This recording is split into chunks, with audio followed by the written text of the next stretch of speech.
Hey guys, what's going on? This is another Outdoorsman 1 video. Today we're going to be talking about storage. We got a beautiful view here of the Wasatch Valley. We've got Payson and Spanish Fork, we've got Provo and Orem, and then we've got all the way back to almost Eagle Mountain with Utah Lake kind of as our backdrop. But today we're going to be talking about two different storage tote kind of deals going on here. We've got the Plano. Everybody's probably, who's involved in shooting, probably has one of their smaller little containers and then their little ammo cans. And then we're going to be talking about the Action Packer by Rubbermaid. So we're going to be kind of comparing these two. So the reason that I'm making this video is because honestly I don't know what my opinion is yet, because I've had this one forever and I've got multiple of them, and then the other guy I just bought it yesterday, and so we're going to kind of be comparing. I want to know your guys' opinions. Also, I want to throw a huge shout out to LLOD, or Last Line of Defense. He's a big Tacoma off-roader guy or overlanding guy, weekenderlander as he calls it. He was the one that first got me turned on to these Plano containers. He's got a video, I'll link it in the description. Hopefully you guys can get kind of his insight on this being his camping container. And then as well on Instagram there's a guy, F150 Overland, who also uses these, and I finally said, after he posted some cool stuff, I said, you know what, I'm just gonna buy one and see what I think. And then, like I said, I do have 3 of these, and they currently store the majority of my backpacking gear and my camping gear. And then here's a picture of them all on top of my Jeep.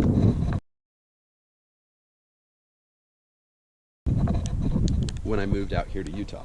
So now I'm kind of transitioning to these if I do like them. So I've got one of these right now, and this is it, and we'll kind of see what goes on from here. So without further ado, we're going to kind of compare the two.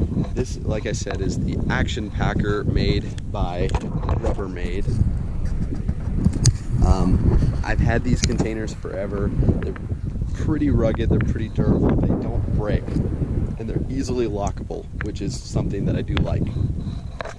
Now, this specific one is their largest one. It's a 28-gallon capacity container. It's about 15 inches hot or deep, and then they're about comparable width. Now, the interesting thing on the inside, I know it's not very organized. I have it padlocked on the other side, so it's kind of acting as my hinge here. But the interesting thing is they're very ribbed on the top, so you can support a lot of weight. Both of these can support your body weight. I'm not going to jump up here and jump on them, but I've already done it, so trust me. It's very ribbed. So the interesting thing about how it's ribbed is you can actually kind of still store things that are tall in it, even though if it goes above the lip, it kind of compresses interestingly. Now, like I said, this is about a 28-gallon capacity, whereas this guy, which is significantly shorter, is about a 27 point something capacity. It says it's 108 quarts, which mathematically comes out to 27, but I think it comes in at a little bit more than that. Now, the big thing difference-wise is this is much longer than the previously stated container, and then it's also got 4 buckles compared to the 2 buckles. Now, these guys are very durable, they're very rugged the way that they're designed, and then it's also very rugged top wise, but that's kind of where my shortcomings start to come out. If you leave this in the bed of your truck like I do, this container lives in the bed of my truck. It's got my propane tank, an axe, a lantern, tow straps, a football, a blanket, all 9 yards. If you let it live in the bed of your truck, you're going to start noticing things. For example, it bows out, and there's no sort of gasket or seal. Now, there is kind of a little bit of a gasket, but you can see how this kind of just bends out of the way, and the actual container isn't very sturdy. It's very rugged and it's not going to break, but it's not super sturdy. And then you can see here, when it's flush and closed, this has started to bow out. Now, yes, if I were to ratchet strap it down, maybe it would. So now again, looking at the different comparisons here, what we've got is a box that's 25 inches long, and we've got a box that's 35 inches long. So this one's just shy of 3 feet long, and this one's obviously a little bit smaller. They both kind of have the same market because they're trying to hit that sportsman's heavy-duty trunk, but they're trying to come in at relatively the same price. You can find these anywhere between $30 and $45, and then you can usually find these between $40 and $50. So this one, I believe I bought it at Sportsman's Warehouse for $44, and then these guys, I think I bought them at REI for $39 many years back. So my big complaint with these is they're not waterproof. They're not waterproof by any means, and when you put downward weight on them or stack them, because they are stackable, the sides pop out like this, they bulge, and then water moisture gets in there. And then my other huge complaint is the fact that they don't stay shut. They're good, like I said, if you stack them or if you're using them as storage containers, but we're comparing them on gear containers. We're comparing them as it lives in the bed of my truck or in my cab. This is going to store my camping gear type deal, not just a Rubbermaid container. That's not what we're comparing here. If we're going to compare Rubbermaid containers, then let's go spend $12 at Walmart on the clear plastic containers that break after you throw them around a little bit. Neither one of them do that. Neither one of them break really easily, so I don't want to give that bad opinion, but I do want to know your guys' opinions. So this hinge is great. The hinge is great, and I don't have any worries about this breaking ever. But the locking mechanism is very dinky. That's why I have it locked on one side, and then for the purposes of this video, I don't have it locked over here, is because, well, it lives in the bed of my truck, so yes, I want it to be locked. That's one. But then two, I want it to stay shut. And I actually, on my cross-country trip to North Carolina, I lost the lid to one of my containers because I didn't have them locked at that point, and one of the lids flew off somewhere in the middle of Kansas. So that's my downside to that particular box. Now, this one I bought yesterday, so I don't really have any big opinions on it yet, but I've heard a lot of good things about it. So the 4 locking mechanisms makes it very attractive to me. I used Plano's little containers for ammo and guns and gear for quite a while. This one actually does have a gasket inside of it. Keeps it waterproof, keeps it tight. I can lock it. Cool. I've thrown this thing around. I've had it for years and it's never broken. So now what I want to start getting to is talking about the Plano. It is a little bit shallower. It's not as deep. But the thing that I want you to notice is the gasket here, is the fact that this lip sinks inside there. And because of the gasket, it is waterproof, relatively.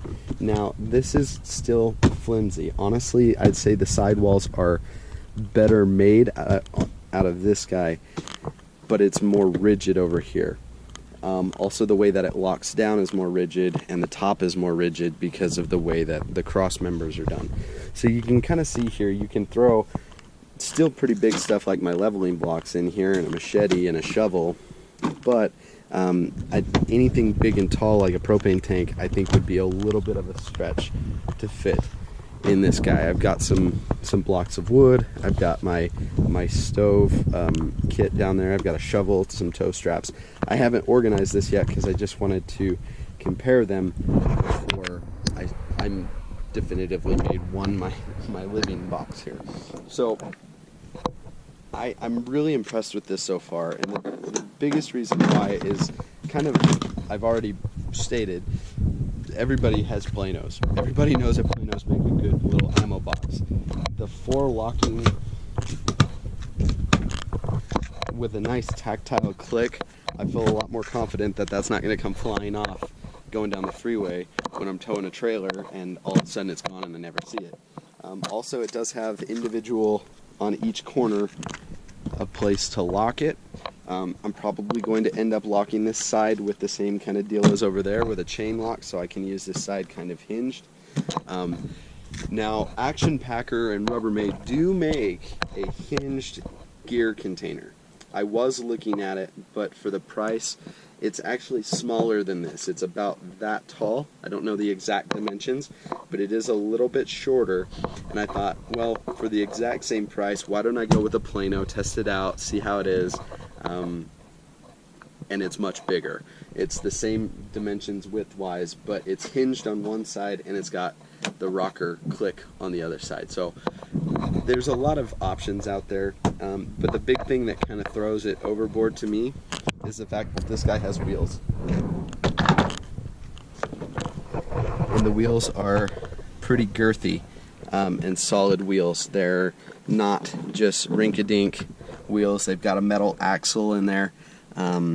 And they roll quite nicely, and it's got really nice handles on either side. You've got a nice handle there, and then the same thing reciprocates over here.